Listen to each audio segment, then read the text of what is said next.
Si Secretary Jimmy Bautista ng DOTR. Baby girl, sandali lang ito ha. Para po sa napaka-importanteng paksa po na dapat nating klaruhin. Magandang umaga po, Secretary. Hi, good morning Ted. Good morning sa ating mga tagapakinig. How are you, Secretary? Okay, always busy as usual. Opo. Salamat po naman sa inyo pong panahon and thank you. Sir, ito ho munang China funded rail projects natin na kapanayam namin si Yusek Chavez kamakailan po lamang. Sinabi niya nga ito pong itong ating pong 142 billion pesos na South Long Haul ay natigil na nga po muna dahil po sa hindi tumutugon ang Chinese government doon po sa dapat na pagpopondo na China Exim Bank dito. Maliban po dito, meron pa pong iba na mga rail projects na popondohan dapat nila na hindi na po tinutugunan ng Chinese government? Ted, meron pang dalawa, no? Aside from itong Bicol South Long Haul, yung Subic-Clark Railway freight line ay dapat pondohan din ng China, no? Unfortunately, hindi na rin 'to natuloy, no? At saka yung isa pa sa Mindanao, no? Yung Mindanao Railway, no? It's a 100-kilometer rail system from Digos to Davao to Tagum, no? So wala ding funding yan from China. So bali tatlo itong project namin na hindi matutuloy ang funding ng Chinese government, no? Opo. Ito pong sa South Long Haul project na ito, meron na daw itong study at kompleto na, no? Pagpopondo ho na lang talaga, implementasyon ang kulang. Dito po sa dalawang binanggit nyo, yung sa Subic at saka dito po sa Tagum. Ay, meron ding study yan. Ted, approved na yan ng National Economic Development Authority, no? And part na nung tinatawag natin na 197 infrastructure flagship projects of the government. So may mga study na rin yan and siguro baka kailangang i-revisit natin dahil posible na magkaroon ng change in cost, no? So okay. So dito po sir, itong papunta po ng Bicol, wala pa hong actual civil works to, di po ba? Wala pa, no? More of study, no. In fact, Ted, may kaakibat na loan 'yan, no. Merong isang loan na binigay sa atin ng China, it's a 14 billion peso loan, no, to assist us, no, doon sa project implementation, no. Sila yung mag-oversee, sila yung project management group that will handle the project, no. Merong 14 billion peso, no. Hindi naman natin nagamit lahat 'yan, no, dahil wala pang actual na construction, no. But yung mga study na ginawa ay meron na tayong nagastos ng almost 1 billion pesos, no. Opo. So itong tatlong ito, pare-pareho po ito na approve ng NEDA at may kaukulan na pong study. Tama ka, Ted. May kaukulan na rin study yan, no? Okay, opo. So sir, when you say study, ito po ay engineering study, feasibility study, lahat na po, meron na po ito. Just a matter of funding. It's a matter of funding and implementation, no? Okay. So, opo. So kung ganun po, yung study na ito, Chinese firm din ang gumawa? Yes, oo. No? Although yung study sila ang gumawa, ni-review ng Philippine government, no? Napruban din yan ng National Economic Development Authority during the last administration. Ano po ang komplikasyon nito kung iba na ho ang magpopondo nitong proyekto na ang study ginawa po ng China? Ito na nga, sabi ko nga, baka kailangan i-revisit natin, no? Kasi pag ang China mag-i-implement, merong tinatawag na yung Chinese content, no? Yung certain equipment will come from them, no? Technical assistance will come from them, no? But pag iba na ang mag-i-implement, for example, ang mag-i-implement ay Japan, kailangan natin ng mga Japanese consultants din, no? Dahil meron silang separate standards, no? Although hindi naman siya ganun kakomplikado, no? So ito hong China, sino po ang actual na conduit natin dito, government to government, sa pag-uusap po nitong loan na ito? DOTR po ba o Finance Department o NEDA? Ang nakikipag-usap doon sa mga Chinese authorities ay ang Department of Finance, no. Pagdating sa mga loan arrangement, no, ang department na nag-handle ay ang Department of Finance, no. But kumukuha sila ng mga impormasyon na kailangan nila from the Department of Transportation, no. But yung actual negotiation, actual communication is with the Department of Finance. Opo. So dito po, ano ho ang sabi? As in, sumulat ang Philippine government asking for the release of loan? Ano po ang eksaktong pangyayari po dito para sabihin natin na hindi na ito popondohan ng China? Meron ng formal letter ang Department of Finance, no, tungkol dito sa Bicol South Long Haul. Sinasabi ng Department of Finance na hindi na interesado ang Philippine government, no, to get the loan, no. That's why kami naman we're working with possible other funders, no. Ang pwedeng mangyari diyan, Ted, no, ito ay susuportahan ng gobyerno natin, no, coming from yung ating budget, regular budget, at pwede pa rin tayong magkaroon ng tinatawag na official development aid from another country. And another option is for the private sector to participate, no, in the financing of this project, no. So, sir, So ang pag-aaralan namin ngayon ay suporta coming from the government, suporta coming from official development aid, and from the private sector, no. okay. Pero marami tayong mga ganyang proyekto. Yes, sir. Yes, sir. Opo. Para po sabihin ng Philippine government na hindi na namin itutuloy itong loan na ito, ano yan? Dahil sa nabagot na tayo kahihintay sa kanila? O Well, paano po? Isa yan, ano, dahil siyempre kailangan din nating ituloy itong proyekto, no? Hindi naman tayo pwedeng maghintay ng forever na maghihintay tayo sa kanila, no? Since parang hindi na masyadong interesado rin ang China. Kaya ang gobyerno natin ay naghahanap ng ibang source of funding, no? Habang bawat delay, dagdag gastos because of inflation.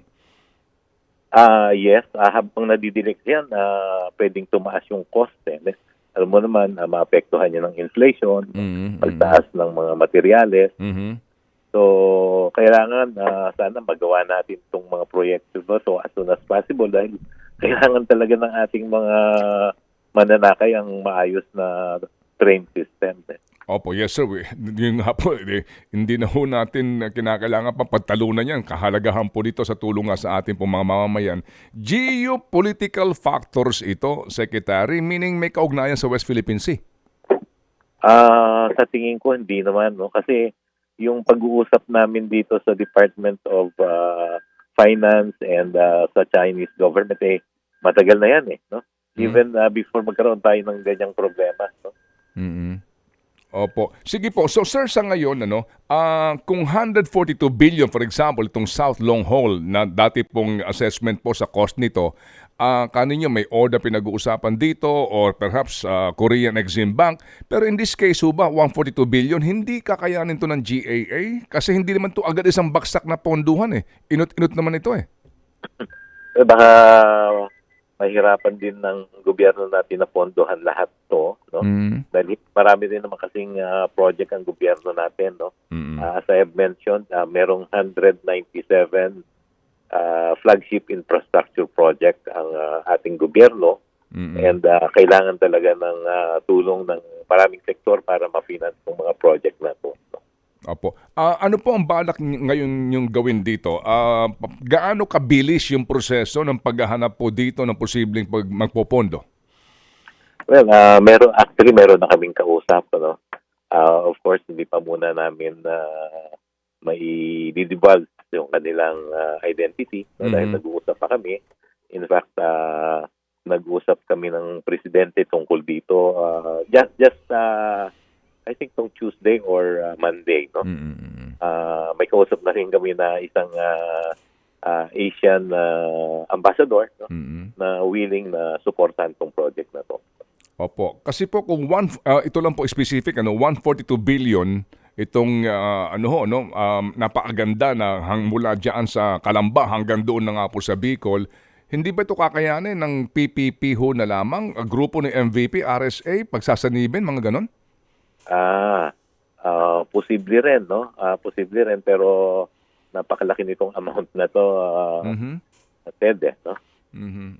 Opo. Sige po. So sir, sa ngayon po na sitwasyon na tatlo itong major na mga rail projects natin, yung pong iba, yung pong papunta sa norte, itong North Rail ho natin, kumusta po? Yung North Rail naman, dahil bagong project to, kailangan gawan natin ng feasibility study, no? Kasi kailangan na mapag-aralang mabuti, no? Yung ginagawa kasi natin ay yung tinatawag natin na talagang feasibility study na papasa sa mga financiers, no? Hindi yung basta-basta feasibility study lang, no? So yan ang ginagawa namin. We have already secured funding for the feasibility study, no? This will be supported by yung ating PPP Center, no? Yung Public-Private Partnership Center. Opo. Meron silang mga nakalaan na pondo para sa mga mga feasibility study, no? Na talaga namang maayos, no? At tatanggapin ng mga possible funders, no? Opo. So sir, sa ngayon po, ano lang ang tumatakbong proyekto na matatapos so far ngayon na usapin po ng release ng tren na gumagamit po ng PNR na linya? Ito yung North-South Commuter Railway, no? This is the 147-kilometer rail system from Clark to Calamba, no? Full blast ang construction yan, no?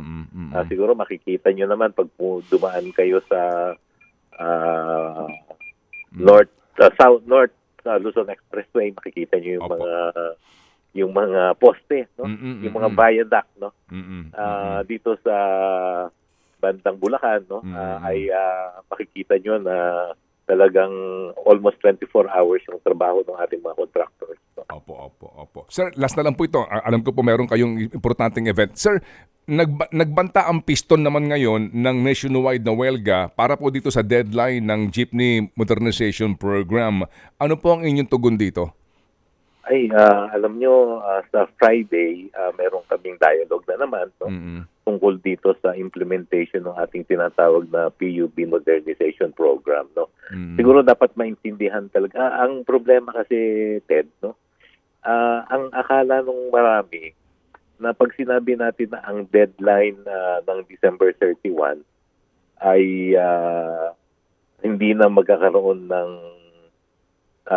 pagpapatuloy ang pagpatakbo ng mga lumang jeepney, ay hindi naman yun ang ibig sabihin noon, no? Yung deadline natin ay yung deadline to consolidate, no? Ang gusto kasi ng gobyerno ay itong mga drivers, operators natin ay magsama-sama bilang isang korporasyon or cooperative, no? Para they can work together, no? Napakaganda po kasi nung idea na magtutulong-tulong yung mga drivers at mga operators bilang isang cooperative o isang corporation para mas maayos yung kanilang pagpapatakbo ng kanilang mga sasakyan, no? Pero ang hindi ibig sabihin na ang deadline December 31 ay wala ng lumang jeepney, no? Papayagan natin silang mag-operate as long as it's roadworthy, no? And habang kasi hindi mo naman basta-basta pwedeng paalisin yung mga jeep, no? Kung wala namang kapalit, anong sasakyan ng ating mga mananakay, no? Kaya yun ho ang ini-explain namin doon sa mga hindi masyadong naintindihan kung ano yung ibig sabihin ng deadline, no? Ang deadline ay para mag-consolidate, no? Alam niyo po, 70% na sa buong Pilipinas nag-consolidate na, no? So, pang 8 beses na kasi na-delay po ito eh. No? Nag-start yan nung previous administration pa. Every time na magkaroon ng deadline, nai-extend, no? Dito po sa aming administrasyon ay pangalawang extension na rin to. No? Opo. Kaya nga sabi namin siguro mas mabuti talagang higpitan na natin, wag na nating i-extend yung deadline for consolidation. Sige po. Opo. Sec, salamat po Sec Jimmy sa inyong panahon. Sa uulitin po pag mahaba-haba na hong ating panahon para po magkaroon tayo ng mas mahabang talakayan sa kapakanan po ng ating mga kababayan na umaasa nga po sa mga proyekto under the OTR. Salamat Ted. Tawag lang anytime. Opo, mabuhay sir, mabuhay. Ingat po kayo. Thank you.